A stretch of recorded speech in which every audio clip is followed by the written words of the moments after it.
মানুষের জায়গা 1 টাকাও যদি আপনার আমলে থাকে, আপনার কাঁধে থাকে, জান বাইরে হইতে খবর হয়ে যাবে। কথা বলে না। এখানে অনেক বন্ধু আছে না, বন্ধু 500 টাকা দে, কালকে দিয়া দিমু,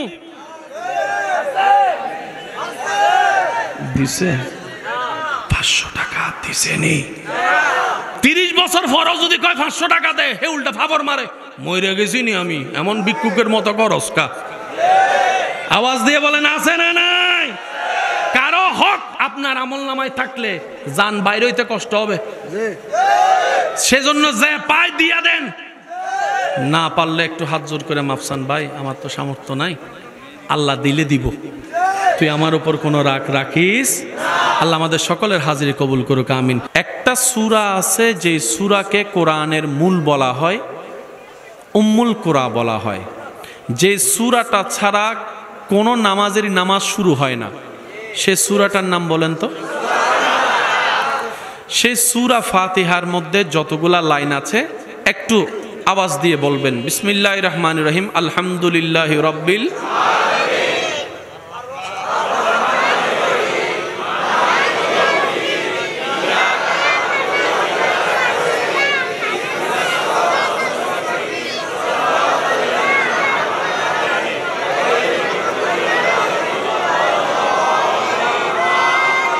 মোট কয় আয়াত? আর একটু আসতে বলেন। পৃথিবীর নিয়ম হচ্ছে যত ব্যাখ্যায় যাবেন তত বড় হবে। বলেন বলেন বলেন বলেন। a plus b whole square is equal to a square plus twice ab plus b square। এই সূত্রকে যদি আপনি ভাঙতে থাকেন, পৃষ্ঠা ভরতে থাকবে, লেখা বড় হতে থাকবে, অঙ্ক বড় হতে থাকবে। পৃথিবীর যে কোনো সাবজেক্ট নিয়ে আপনি আগাবেন, শব্দকে ভাঙবেন, তাহকিক করবেন, তাফসীর করবেন, এটা বাড়তে থাকে বাড়তে থাকে বাড়তে থাকে, বড় হতে থাকে। একটু আওয়াজ দিয়ে বলেন না, বড় হতে থাকে। কিন্তু আল্লাহর কোরআনকে আল্লাহ এমনভাবে সন্নিবেশন করেছেন, পৃথিবীর তাক লাগিয়ে গেল, হওয়া দরকার ছিল 1 থেকে 2-3 ব্যাখ্যা, 2-3 থেকে 4-5 ব্যাখ্যা, কিন্তু আল্লাহ পাক করলেন কি, সারা কোরআনের মগজকে একটা সূরা ফাতিহার ভিতর আল্লাহ দান করে দিয়েছেন। পুরা কোরআনকে যদি ছোট করেন, সূরা ফাতিহা, পুরা সূরা ফাতিহাকে যদি এক বাক্যে বলতে যান, বিসমিল্লাহির রহমানির রহিম, পুরা বিসমিল্লাহ বার মধ্যে, পুরা বা নোক্তার ভিতরে। যুবকরা একটু বুঝে বুঝে বলেন সুবহানাল্লাহ। দুনিয়ার নিয়ম হচ্ছে ছোট থেকে বড় হওয়া। ভাই বলেন না বলেন না বলেন না বলেন না। টুথপেস্ট থেকে টুথপেস্ট বাইর করে ফেললে আর ঢুকানো যায়? সবাই জানে। এবার আল্লাহ করলেন কি, পুরা 114টা সূরা, 13টা সূরা কোরআনকে সূরা ফাতিহা নিয়ে আসছে। সূরা ফাতিহা পড়লে সব, সেজন্য ফাতিহাকে বলা হয় উম্মুল কোরআন। আমি বলবো আস্তে, আল্লাহর বান্দা প্রেমিকরা বলবে জোরে জোরে সুবহানাল্লাহ। এই যে বিভিন্ন মাহফিল আপনারা যান, আপনাদেরকে আলেম ওলামারা উৎসাহিত করে সুবহানাল্লাহ বলতে, ব্যাপারটা কি? বান্দা, মনোযোগ আছে তো সবার? বান্দা সুবহানাল্লাহ বলে নিজের অপবিত্র জবান দিয়ে রবের পবিত্রতার ঘোষণা দেয়। বান্দা সুবহানাল্লাহ বলে নিজের অপবিত্র নোংরা চিন্তা মনওয়ালা মানুষটা রবের পবিত্রতার ঘোষণা দেয় বারবার সুবহানাল্লাহ বলে। এই রকম হাজারবার বলা রবের পবিত্রতার প্রশংসার সুবহানাল্লাহর বাণী যদি কোনো বান্দার একটা সুবহানাল্লাহ কোন রকম ভাই রবের দরবারে পছন্দ হয়ে যায়, রব খুশি হয়ে ওই বান্দার জবানটাও পবিত্র করাই দিবে, চোখটাও পবিত্র বানাই দিবে, নিয়ত পবিত্র বানাই দিবে, মনও পবিত্র বানাই দিবে, চাহে তো দুনিয়া পবিত্র বানায়, আখিরাতও সাজাই দিবে। সেজন্য নিয়ত এবং মন রাখতে হয় বড়। একটু জোরে বলেন, নিয়ত এবং মন রাখতে হয়। এক আল্লাহর ওলিকে জিজ্ঞেস করা হয়েছিল, আল্লাহ কেমন? তোর নিয়ত যেমন। কথায় কিন্তু পুরো দুনিয়া চলে আসছে। আল্লাহ কেমন? তোর নিয়ত যেমন, তোর নিয়ত যদি হয় কাহারের, আল্লাহ কাহার। তুই যদি জব্বার মানুষ, আল্লাহ জব্বার। সেজন্য আল্লাহ ওয়ালারা বলে রহমান নিয়ে আছি, রহিম নিয়ে আছি, যে গুনাহ করছি বাঁচার উপায় নাই, ও রব তোমার দয়ার ভিক্ষুক হয়ে বসে আছি। এখানে যারা আছেন পারলে নোট করেন, না পারলে মনের অন্তর দিয়ে সেভ করে রাখেন। ঘরে যাইয়া ভাববেন, মিললে নিবেন, না মিললে নেওয়ার দরকার। তাহলে যে কোনো মাহফিলে গেলে আর সুবহানাল্লাহ বলতে হবে আমাদেরকে। আমরা নিজের লাভের স্বার্থে আমরা সুবহানাল্লাহ বলবো। যে কোনো মাহফিলে হুজুরদেরকে আর বলা লাগবে ইনশাআল্লাহ। আমি অপবিত্র, হতে চাই পবিত্র, বানাবে কে? আল্লাহ। তাই রবের পবিত্রতার প্রশংসা করে আরেকবার বলেন তো দেখি সুবহান। যারা দাঁড়িয়ে আছেন তারাও ফুল ভলিউম একবার বলেন তো সুবহানাল্লাহ। এবার বলেন পুরা কোরআন কোথায় আছে? এবার সূরা ফাতিহার প্রথম নম্বর লাইনটা সবাই মিলে বলেন, আলহামদুলিল্লাহি রাব্বিল আলামিন। স্কুল, কলেজ, ভার্সিটি, মাদ্রাসার ভাইয়ের একটু গভীর মনোযোগ। আর যত উলামায়ে কেরাম আছে আমার জন্য একটু দোয়া ট্রান্সফার দিতে থাকেন। ফকেটে ককটেল বুম একটা আনছি, আরেকবার আওয়াজ ছোড়ো, লেকিন আমি মাইরা ফালাই যাবো বলে মারে। ফুল ভলিউম একবার বলেন সুবহানাল্লাহ। শিক্ষিত সমাজের ভাইয়েরা, আলহামদুলিল্লাহি রাব্বিল আলামিন। সূরা ফাতিহার প্রথম নম্বর লাইন আল্লাহ শুরু করেছেন 4 শব্দ।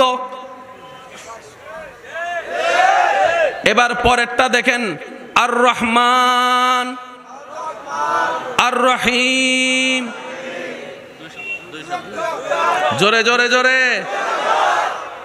আর রহমান কার নাম? মাশাআল্লাহ। আর রহিম কার নাম? এই আর রহমান আর রহিম আছে সূরা ফাতিহার কয় নম্বর লাইনে? মাশাআল্লাহ বলেন কয় নম্বর লাইনে? এবার এই দুইটা নাম কার? গফফার কার নাম? কিন্তু এখানে গফফার। সত্তার কার নাম?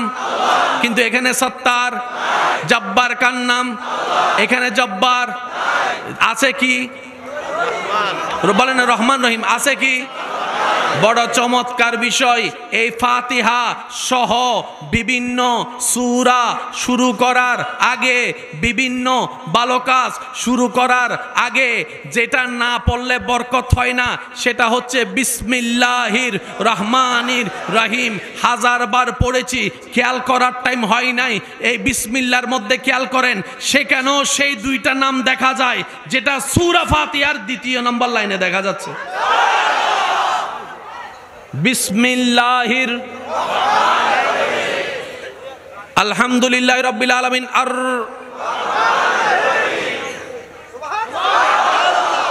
আল্লাহ তোমার এতগুলা নাম থাকতে দুইটা নাম আনলা কেন?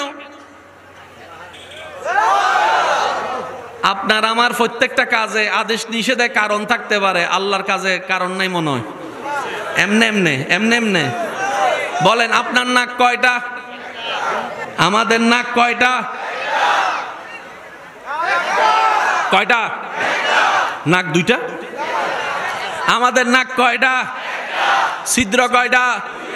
ছিদ্র কয়টা? 2 ছিদ্রের রাস্তা কয়টা? মারামারি লাগিয়া যান যে জিতে হাত তাত। নাক, ছিদ্র, রাস্তা।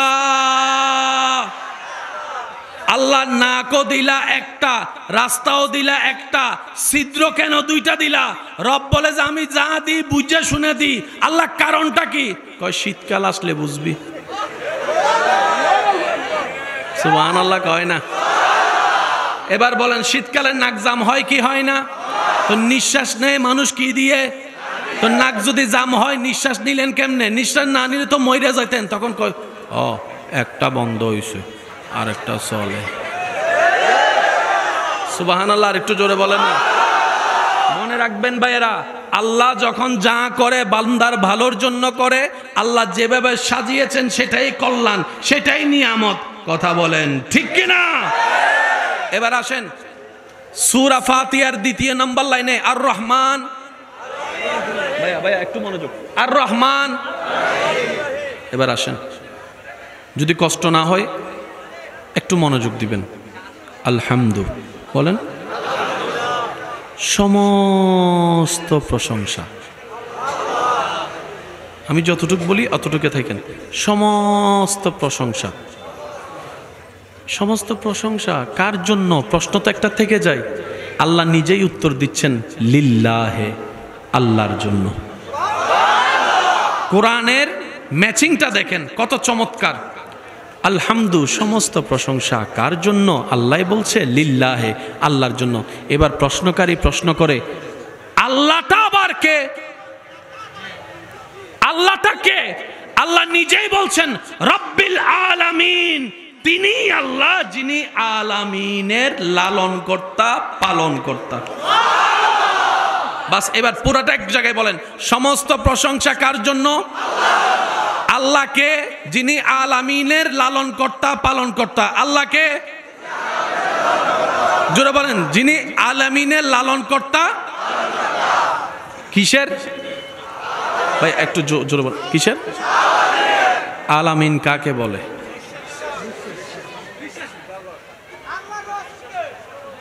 আলামিন কাকে বলে? সায়েন্সের ভাইয়েরা গভীর মনোযোগ। বিজ্ঞানের চোখের মধ্যে গ্যালাক্সি আছে না নাই? আর্টস কমার্স চুপ করে থাকেন, সায়েন্সরাও কইয়েন গ্যালাক্সি আছে না নাই? ইউনিভার্স আছে না নাই? আর্থ আছে না নাই? ওয়ার্ল্ড আছে না নাই? একটু জোরে বলেন না। নেপচুন আছে না? প্লাটো আছে না? আর একটু জোরে বলেন। শনি গ্রহ, বুধ গ্রহ, রবি গ্রহ, সূর্য, চন্দ্র, এই সব কিছু কার সৃষ্টি? আমরা আছি কোথায়? জোরে বলেন, আমরা আছি কোথায়? সকালবেলা আলো দেওয়ার জন্য উঠে কি এই সূর্য আর পৃথিবীর বড়ত্ব কতটুকু? বিজ্ঞান আমাদেরকে উত্তর দেয়, এইরকম 13 লক্ষটা পৃথিবী এক জায়গায় করলে যত বড় হবে, সূর্য মামা একাই তত বড়। আর সেই সূর্য হচ্ছে আল্লাহর সৃষ্টির ছোট্ট একটা গ্রহ। সূর্যকে গিল্লা খাইয়ে ফেলতে পারে এমন গ্রহ না, আমি বলবো না, আপনারাই বলেন। এমন গ্রহ, এমন গ্রহ, এমন গ্রহ, সমস্ত গ্রহের উপরে সব গ্রহ নক্ষত্র এক জায়গায় করলে যে শব্দটা দাঁড়ায়, এটার নাম গ্যালাক্সি। যুবকরা বলেন, আরে ভাই, এরকম কোটি কোটি কোটি কোটি কোটি গ্যালাক্সি আছে যে পড়ে রয়েছে, কারো কোনো খবর। এবার আলামিন কাকে বলে? আমি শুধু বলতে থাকবো, আপনারা শুধু সুবহানাল্লাহ বলতে থাকবেন। পারবেন ইনশাল্লাহ? চাঁদপুরের ভিতরে বরুড়া আছে, বরুড়ার ভিতরে দাউদকান্দি, আবার কয় আছে? বরুড়ার ভিতর দাউদকান্দি, দাউদকান্দির ভিতরে ঢাকা, ঢাকার ভিতরে বরিশাল, বাংলাদেশের ভিতর বরিশাল, বাংলাদেশের ভিতর চিটাং, বাংলাদেশের ভিতর কলকাতা। হ্যাঁ হ্যাঁ হ্যাঁ, আরো জোরে বলেন। বাংলাদেশের ভিতর কলকাতা, ইন্ডিয়ার ভিতর কলকাতা, ইন্ডিয়ার ভিতর মুম্বাই, ইন্ডিয়ার ভিতর দিল্লি, ইন্ডিয়ার ভিতর করাচি, পাকিস্তানের ভিতর করাচি, পাকিস্তানের ভিতর দুবাই, পাকিস্তানের ভিতর দুবাই, আমেরিকার ভিতর সিডনি আছে না নাই? আমেরিকার ভিতরে আপনার ওয়াশিংটন আছে না নাই? এবার যখন বলবেন পৃথিবী,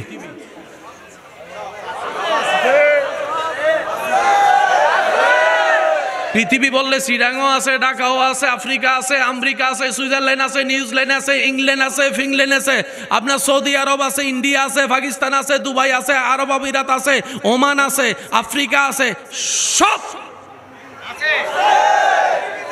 কিসে আছে? জোরে বলেন, কিসে আছে? এবার বলেন, সূর্যের ভিতরে পৃথিবী, সূর্যের ভিতরে পৃথিবী, চাঁদের ভিতরে পৃথিবী, বুধের ভিতরে পৃথিবী। জোরে বলেন, বুধের ভিতরে পৃথিবী, শুক্রের ভিতরে পৃথিবী, গ্যালাক্সির ভিতরে পৃথিবী, গ্যালাক্সির ভিতরে পৃথিবী, গ্যালাক্সির ভিতরে সূর্য, গ্যালাক্সির ভিতরে চন্দ্র। এবার আলামিন কাকে বলে? আল্লাহর সব সৃষ্টি, যা দেখছি যা দেখি নাই, যা জানি যা জানি না, যা মানি যা মানে সব কিছু যে শব্দের ভিতরে আছে এই শব্দের নাম আলামিন।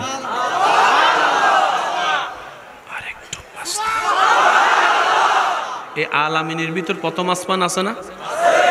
আমাদের থেকে প্রথম আসমানের দূরত্ব 500 বছরের রাস্তা, প্রথম আসমান থেকে দ্বিতীয় আসমানের দূরত্ব 500 বছরের রাস্তা। এইভাবে 7 আসমান যাওয়ার পরে সিদরাতুল মুনতাহা, লৌহ কলম, আপনার জান্নাত জাহান্নাম আরশ কুরসি যা যা আছে এগুলো তো হিসাব তো আমাদের কাছে নাই, সব আলামিনের ভিতরে।